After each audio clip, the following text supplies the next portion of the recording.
이미 알려진 바대로 이 대장동 개발을 이재명 후보는 상받을 일이라고 주장해 왔습니다. 그리고 이재명 후보는 자신이 이 대장동 개발을 설계했다, 그렇게도 이야기했죠. 성남시장 시절부터 이재명 지사를 보좌해온 사람이 좌진상 우동규입니다. 유동규 본부장이 실무자에 불과하다, 뭐 그런 이야기는 했지만 실질적으로 이재명 지사의 장비다, 뭐 그런 이야기까지 했죠. 이 상받을 일을 한 분들이 지금 검찰 수사 과정에서 이상한 일을 벌이고 있습니다. 유동규 본부장이 검찰 압수수색에서 자신의 휴대폰은 창밖으로 던지고 검찰이 압수수색에 들어왔는데 이불을 덮고 침대에 드러누워서 일어나지를 않았다고 합니다. 이상한 행동을 하셨는데 사실은 상받을 일이면 친절히 불러서 안내를 잘 했어야 되는데 뭘 잘못했는지 이제 곧 드러날 상황이 아닌가 생각합니다. 지금 나라에서 이 큰 혼란이 일어나서 수사가 벌어지고 있는데 이 수사력을 총동원하고 수사를 모아야 될 이런 상황에서 검찰과 경찰이 서로 쪼개기로 사건을 이리저리 흩어서 쪼개기 한 다음에 이 쪼개기 수사를 하고 있습니다. 사건의 진상이 드러나기를 겁내고 있는 겁니다. 경찰은 이미 FIU에서 그 화천대유의 불법 자금이 현금화된 사건을 확인하고 그것을 경찰에 수사 의뢰를 한 지가 5개월 동안 뭉개고 있었습니다.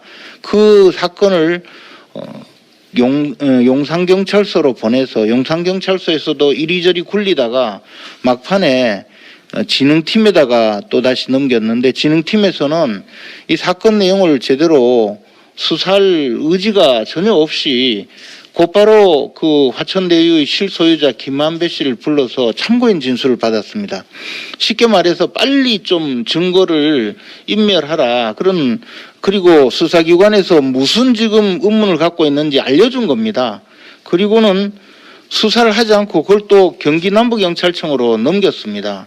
국가수사본부라는 걸 만들어서 수사권을 몽땅 넘겨주겠다고 한 이 정권이 벌이고 있는 지금 행각이 바로 이런 식입니다. 그리고 검찰에서는 새로 고발장을 근거로 해서 또 수사를 하고 있습니다. 그러면 경찰에 넘어간 FIU 자료는 검찰에는 없는 겁니다. 그리고 서로 이 사건을 쪼개놓고 이렇게 수사를 하고 있습니다. 경기남부경찰청이 이 사건 수사하고 있다는 사실은 저는 들은 바가 없습니다. 아직도 서류가 왔다 갔다 하고 있을 겁니다. 그래서 특검이 필요하다고 하는 것입니다. 이런 상태로 수사를 해도 진실이 다 드러날 수가 없습니다. 그리고 지금 압수수색을 한다고 해서 무슨 자료가 남아 있겠습니까? 물론 정모 변호사가 자신의 혐의를 제대로 자신의 모든 책임을 뒤집었을까 싶어서 지금 녹취록을 만들어서 제출을 했다고 하는데 그것조차 진실을 숨기기 위한 하나의 방편이 될 수도 있습니다. 저는 이제 수사기관에서 수사를 한다고 하더라도 이미 수사의 정당성은 상실하고 있다고 봅니다.